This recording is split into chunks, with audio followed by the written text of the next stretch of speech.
Baik, Assalamualaikum warahmatullahi wabarakatuh.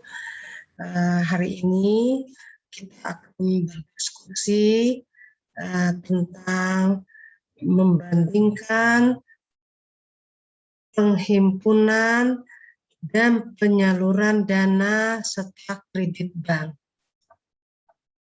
Kemudian, seperti biasa, mata pelajaran ini kita selalu diskusi. Jadi, presentasi kelompok, kemudian kita adakan diskusi, tanya jawab, dan diakhirin dengan tugas-tugas. Baiklah, dengan mengucapkan Assalamualaikum, kita buka seksi presentasi untuk kelompok penyaji. Saya persilakan.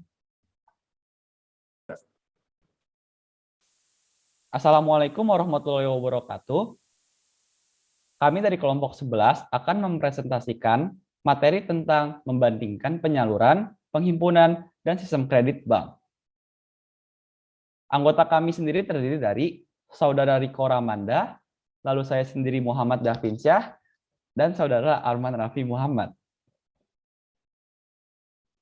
Baik, yang pertama ada tentang pengertian penghimpunan. Penghimpunan dana merupakan kegiatan usaha lembaga keuangan dalam menarik dan mengumpulkan dana-dana dari masyarakat dan menampungnya dalam bentuk simpanan, giro, tabungan, deposito, ataupun surat berharga lainnya, supaya menarik minat masyarakat untuk bergabung dengan lembaga keuangan atau bank. Yang pertama ada penghimpunan bank konvensional. Bank konvensional menghimpun dengan cara 1. Mencari nasabah untuk menabung di bank tersebut. Kedua, meningkatkan suku bunga untuk menarik para nasabah baru. Yang ketiga, mendapatkan pendapatan lain dari luar. Yang keempat ada pembayaran kredit. Selanjutnya ada cara bank syariah menghimpun atau melakukan perhimpunan. Penghimpunan dana dari bank syariah dapat berbentuk giro, tabungan, dan deposito. Prinsip operasional syariah yang diterapkan dalam penghimpunan dana masyarakat adalah prinsip wadiah dan mudharabah. Yang pertama ada prinsip wadiah. Prinsip wadiah yang diterapkan adalah wadiahiyat domanah yang diterapkan pada produk rekening giro. Wadiah domanah berbeda dengan wadiah amanah. Dalam wadiah amanah, pada prinsipnya harta titipan tidak boleh dimanfaatkan oleh yang dititipi. Sementara itu, dalam hal wadiahiyat domanah, pihak yang dititipi atau bank bertanggung jawab atas keutuhan harta titipan sehingga ia boleh memanfaatkan harta titipan tersebut. Lalu ketentuan umum dari produk prinsip wadiah adalah keuntungan atau kerugian dari penyaluran dana menjadi hak milik atau ditanggung bank, sedangkan pemilik dana tidak dijanjikan imbalan dan tidak menanggung kerugian. Lalu, bank harus membuat akad pembukaan rekening yang isinya mencakup izin penyaluran dana yang disimpan dan persyaratan lain yang disepakati selama tidak bertentangan dengan prinsip syariah. Dan yang terakhir, terhadap pembukaan rekening ini, bank dapat menggunakan pengganti biaya administrasi untuk sekadar menutupi biaya yang benar-benar terjadi. Yang kedua ada prinsip mudharabah. Prinsip mudharabah dalam pengaplikasiannya, penyimpanan atau deposito bank bertindak sebagai sohibul mal atau pemilik modal, dan bank sebagai mudharib atau pengelola. Dana tersebut digunakan bank untuk melakukan murabahah atau ijarah seperti yang telah dijelaskan terdahulu. Dapat pula dana tersebut digunakan bank untuk melakukan mudharabah kedua. Hasil usaha ini akan dibagi hasilkan berdasarkan nasabah yang disepakati. Dalam hal bank menggunakannya untuk melakukan mudharabah kedua, maka bank bertanggung jawab penuh atas kerugian yang terjadi. Baik, selanjutnya akan dilanjutkan oleh Saudara Riko tentang materi penyaluran bank konvensional. Nah, selanjutnya adalah penyaluran dana bank konvensional. Penyaluran bank konvensional ini ada 3, yaitu sebagai dana peminjaman kepada nasabah tapi dikenakan bunga. Dan yang kedua ini ada sebagai dana alokasi, biasanya tuh untuk membangun fasilitas umum. Nah, yang ketiga sebagai dana investasi, yaitu di mana bank juga berinvestasi terhadap sesuatu, kayak contohnya tuh saham dan lain-lain. Selanjutnya, penyaluran bank syariah. Seperti yang kita lihat nih, ada sebuah gambar nih. Biasanya tuh bank syariah tuh menyalurkannya kayak berinvestasi juga, terus menjalin kerjasama dengan mitra-mitra usaha lainnya dalam bentuk itu jual beli. Nah, seperti itu. Selanjutnya. Dan selanjutnya akan disampaikan oleh teman saya Arman Raffi Muhammad. Oke, selanjutnya ada pengertian kredit bank. Pertama, pengertian kredit bank itu sesuai undang-undangnya nomor 10 tahun 1998 tentang perbankan. Kredit adalah penyediaan uang atau tagihan yang dapat dipersamakan dengan itu berdasarkan persetujuan atau kesepakatan pinjam-meminjam antara bank dengan pihak lain yang mewajibkan pihak peminjam untuk melunasi utangnya setelah jangka waktu tertentu dengan pemberian bunga. Next. Ya, yang pertama ada sistem pemberian kredit oleh bank konvensional, yaitu pada sistem pemberian kredit bank konvensional, bank akan mengenakan bunga kredit kepada debiturnya berdasarkan jumlah kredit yang diajukan oleh debitur dengan persentase bunga yang sudah pasti. Hal ini merupakan pemberian balas jasa dari debitur kepada pihak bank. Next. Ya, yang selanjutnya ada bank syariah. Pada sistem pemberian kredit bank syariah akan memberikan bagi hasil kepada nasabahnya sesuai dengan keadaan ekonomi bank syariah yang benar-benar sedang terjadi, yang didasarkan pada pendapatan atau revenue sharing. Nisbah bagi hasil tabungan syariah akan ditentukan di awal akad antara bank syariah dan nasabah, sedangkan penerapan prinsip wadiah pada tabungan syariah akan diberikan bonus. Pemberian bonus tidak dapat ditentukan di awal akad dan besarnya sesuai dengan kebijakan masing-masing bank syariah. Pemberian bagi hasil dan bonus. Oke. Mungkin sekian dari presentasi kami. Kurang lebihnya mohon maaf dan terima kasih telah memperhatikan hasil diskusi kami. Kurang lebihnya segitu saja. Wassalamualaikum warahmatullahi wabarakatuh. Oke, selamat siang semuanya. Assalamualaikum warahmatullahi wabarakatuh. Saya di sini Muhammad Rohadi sebagai moderator pada presentasi kelompok 11 dengan materi 3, yaitu tentang bank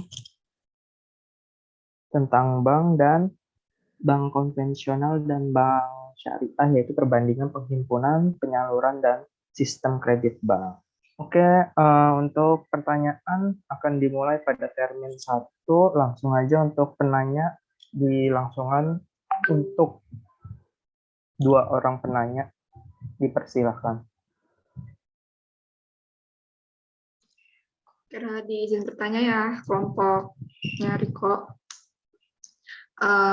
Nama saya Salma dari kelompok 4, izin bertanya, kalau misalnya meminjam uang di bank konvensional itu apakah kita harus memberikan jaminan kepada bank tersebut, misalnya kayak surat-surat berharga atau usah? Terima kasih. Oke, terima kasih Salma dari kelompok 4. Dipersilakan untuk penanya berikutnya. Baik, selanjutnya saya akan menjawab pertanyaannya Salma. Sebelumnya terima kasih kepada saudari Salma atas pertanyaannya. Tadi pertanyaannya, kalau misalkan meminjam uang di bank konvensional, apakah kita perlu memberikan jaminan kepada bank tersebut, misalnya seperti surat-surat berharga milik kita, atau tidak perlu?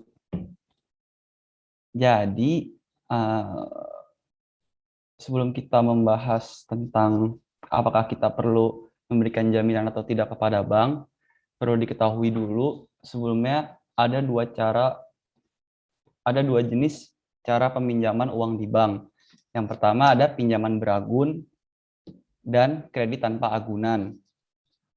Nah, pinjaman beragun merupakan pinjaman yang bisa digunakan untuk berbagai keperluan seperti membuka usaha dengan syarat debitur memberikan agunan atau jaminan. Agunan atau jaminan dapat berupa sertifikat rumah, BPKB, hingga produk investasi seperti surat deposito atau obligasi. Nah, cara yang satunya lagi, kredit tanpa agunan, ini tidak memerlukan jaminan atau agunan. Jadi, apakah kita perlu memberikan jaminan kepada bank itu tergantung jenis pinjaman yang kita pilih. Jika kita memilih pinjaman beragun, maka kita perlu memberikan jaminan. Sedangkan jika kita memilih kredit tanpa agunan, kita tidak perlu memberikan jaminan. Seperti itu. Terima kasih. Baik, terima kasih Davin. Ya, sama-sama. Izin bertanya ya. Perkenalkan, nama saya Winnie dari kelompok 8. Ingin bertanya tentang peminjaman uang di bank. Bagaimana jika peminjam meninggal dunia saat cicilannya belum lunas? Terima kasih. Oke, langsung aja. Mau dijawab langsung atau gimana dari kelompok, dari dua penanya tersebut? Izin menjawab ya pertanyaannya Winnie. Menurut Kitab Undang-Undang Dasar Hukum Perdata KUHP pasal 338 berbunyi, apabila debitur atau sang peminjam nih meninggal dunia, maka ahli waris akan mengambil alih utang tersebut. Nah, ahli warisnya ini siapa aja? Yang pertama, keluarga. Mau itu dia yang meninggal bapak, berarti ibu dan anak-anaknya, atau dia telah menulis surat wasiat seseorang gitu. Jadi sang peminjam telah menulis surat wasiat, kalau dia mati yang bayar sih dia melalui surat wasiat. Begitu ini. Terima kasih jawabannya, Riko. Oke, terima kasih untuk termin 1. Untuk selanjutnya dibuka termin 2. Dipersilakan untuk penanya berikutnya.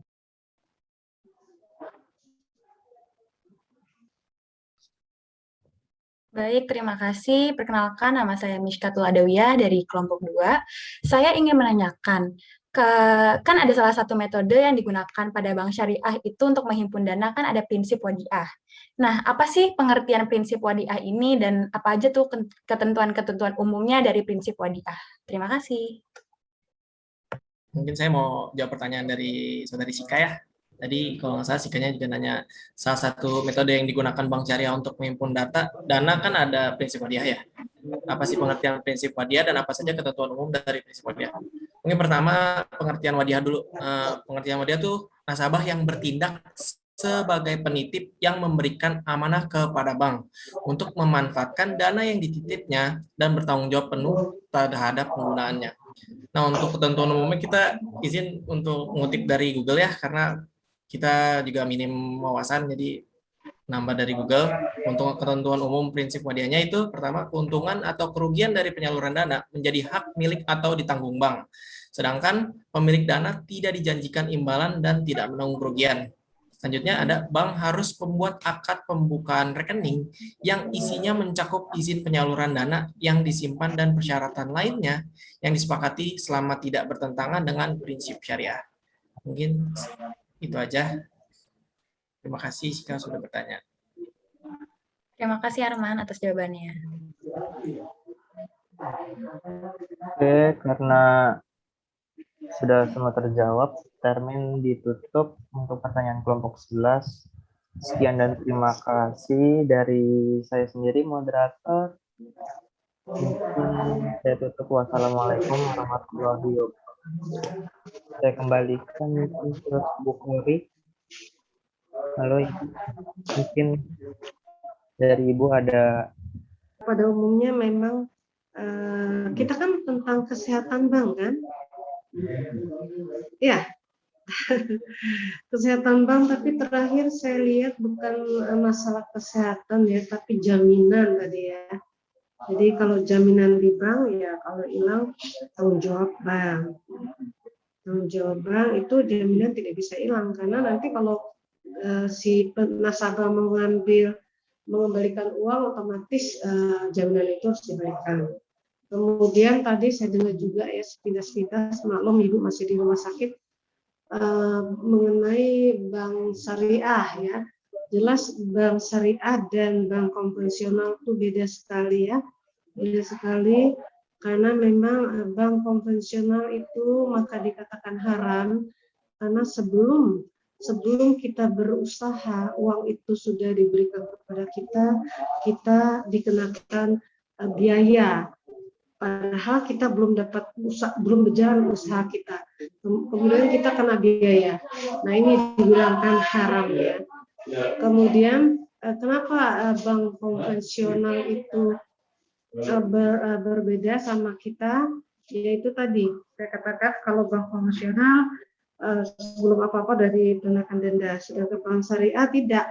Nah, bank syariah itu mengawasi apa kegiatan kita, jadi kerjasama ya. Tapi kalau konvensional enggak, sudah diberikan uang silakan berusaha sendiri. Nah, tadi penyaji juga mengatakan bahwa bank syariah itu produknya adalah produk halal, iya benar. Kalau konvensional kamu minjem uang untuk mendirikan misalnya makanan yang tidak sesuai dengan apa yang dilarang ya, seperti dulu ya kita seperti minuman yang memabukkan dulu kan dibolehkan aja asal udah minjem uang, kemudian uang itu dikembalikan dengan laba yang sangat besar, udah pemerintah atau bank konvensional udah nggak mau tahu, itu urusan dia. Tapi kalau bank syariah kita harus lihat produk-produknya apa dan dia terlibat di dalam kegiatan itu. Jadi misalnya saya minjem uang di bank syariah tuh ada yang mendampingi saya. Kalau saya bohong bisa ketahuan. Makanya dia suka bagi hasilnya benar-benar ya. Tapi pada umumnya kalau model kita atau model konsumennya model ibu tidak pernah memperhatikan bunganya ya. Ibu taruh uang bukan sombongnya, ibu adalah prioritas ya, bank syariah yang prioritas. Jadi dapat bantuan macam-macam, tapi tidak saya nikmati karena ya misalnya ya prioritasnya kita naik pesawat, kita di ruangan tersendiri, tidak antri dan sebagainya. Nah untuk itu kita tidak pernah memperhatikan itu. Yang penting naruh uang supaya aman. Tapi mau taruh uang di mana lagi? Ya kan, taruh di rumah, nah Rohadi udah mulai ngantuk, taruh di rumah takut ada yang maling ya, taruh di bawah bantal kalau zaman dulu bawah bantal, atau di dalam tanah dibuat buci dan sebagainya. Nah itu bank-bank syariah jauh berbeda dengan bank konvensional. Nah, tadi kita kan tentang kesehatan ya, kesehatan penyaluran dana bank ya. Mungkin sudah dibahas sama teman-teman kalian. Kira-kira sudah tidak ada masalah ya? Ada masalahnya enggak? Kira-kira ada masalah enggak di dalam diskusi hari ini? Rohadi? Sepertinya tidak, Ibu. Enggak ada.